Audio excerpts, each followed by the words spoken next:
निष्पाप जीवन। मानव जीवन में बाह्य शत्रुओं से उतना खतरा नहीं होता है जितना आंतरिक शत्रुओं से होता है। ये आंतरिक शत्रु हैं काम, क्रोध, मद, लोभ, मोह, मत्सर, ईर्ष्या। गीता में कहा गया है कि काम, क्रोध एवं लोभ नरक के 3 द्वार हैं, इसलिए इनका परित्याग किए बिना कोई भी निष्पाप जीवन नहीं बिता सकता। काम, क्रोध तथा लोभ तस्मादेतत्त्रयं त्यजेत् माहि भूर्मा प्रेदाकुः नरकस्य त्रिविध द्वारं नाशं आत्मनः। पूर्वोक्त 6 दोषों, शत्रुओं को जीते बिना कोई भी व्यक्ति निष्पाप नहीं बन सकता है। जिस प्रकार एक ही मछली पूरे तालाब को गंदा कर देती है, उसी प्रकार दुर्गुणों से भरा एक ही व्यक्ति सारे समाज को धीरे धीरे दूषित कर देता है। वेद में कहा गया है कि हे मानव, तू सर्प और भेड़िए की तरह कुटिल और हिंसक न बन। जिस समाज में कलुषित मन वाले लोग होते हैं, वह समाज पतन की गर्त में गिर जाता है। ब्रह्म ज्ञान तथा प्रेम लक्षणा भक्ति के संस्कारों से ही मन को विषय वासनाओं के जाल से छुड़ाकर निष्पाप बनाया जा सकता है।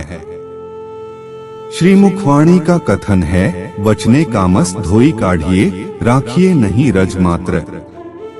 जोग बाई सर्वे जीतिए, त्यारे थे प्रेमना पात्र। ग्रंथ कीर्तन प्रकरण 68 चौपाई 8। सभी महान पुरुषों एवं परमहंसों का जीवन निष्पाप रहा है, तभी वे संसार के पथ प्रदर्शक बन सके। ज्ञान, प्रेम और संघर्षों की अग्नि में तपकर वे अपने 6 शत्रुओं को पराजित करने के कारण ही सबके पूज्य बन गए। महाराज श्री युगलदास जी एवं महाराज श्री राम रतन दास जी जैसे परमहंसों ने अपने निष्पाप जीवन से सारे समाज में आध्यात्मिक चेतना का शंख फूंका और लाखों जनमानस के प्रेरणा स्रोत एवं पूज्य बन गए। हृदय को पवित्र किए बिना जीवन के किसी भी क्षेत्र में उन्नति नहीं की जा सकती। सिद्धांत निष्ठा।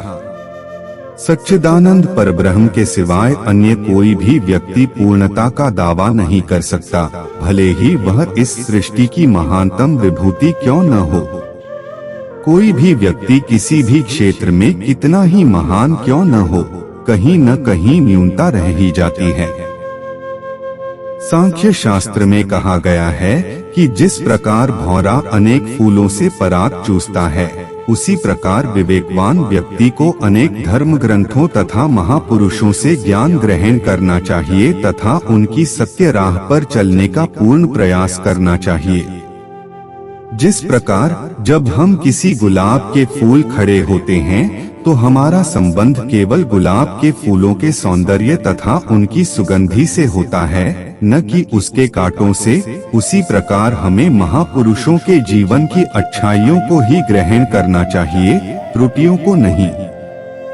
के पास यद्यपि किसी भी महापुरुष में छिद्रान्वेषण, दोष दृष्टि नहीं करना चाहिए, अपितु समीक्षा, सत्य असत्य की खोज करके केवल सत्य को ही ग्रहण करना चाहिए तथा असत्य का पूर्णतया परित्याग करना चाहिए। अष्ट प्रमाणों प्रत्यक्ष, अनुमान, उपमान, शब्द, ऐतिह्य, अर्थापत्ति, संभव और अभाव से सत्य असत्य की परीक्षा करके केवल सत्य का ही अनुसरण करना चाहिए, असत्य का नहीं। यह सर्वथा ध्यान में रखना चाहिए कि कहीं भावनाओं में बहकाकर व्यक्तिवाद की आंधी में सत्य को छिपाया न जाए। मुंडकोपनिषद का कथन है कि अंततोगत्वा सत्य की ही विजय होती है, असत्य की नहीं। सत्य से ही परम तत्व की प्राप्ति होती है। सत्यमेव जयते नानृतं सत्येन पंथा वित्तो देवयान। भले ही सारा संसार आपके विरुद्ध हो जाए, किंतु सत्य की राह छोड़कर व्यक्तिवाद की आंधी में नहीं बहना चाहिए। श्रीमुखवाणी का कथन है, सांचारी साहेब सांच सो पाइए, सांच को सांच है प्यारा। ग्रंथ कीर्तन प्रकरण 8 चौपाई 7। यदि हमें धाम धनी को पाना है तो किसी भी स्थिति में सत्य का आश्रय नहीं छोड़ना चाहिए। यजुर्वेद का उपदेश है, सत्य के मार्ग से चल। प्रेम प्रणाम जी। सुंदर साथ जी। अगला भाग हम अगले एपिसोड में सुनेंगे। प्रणाम जी।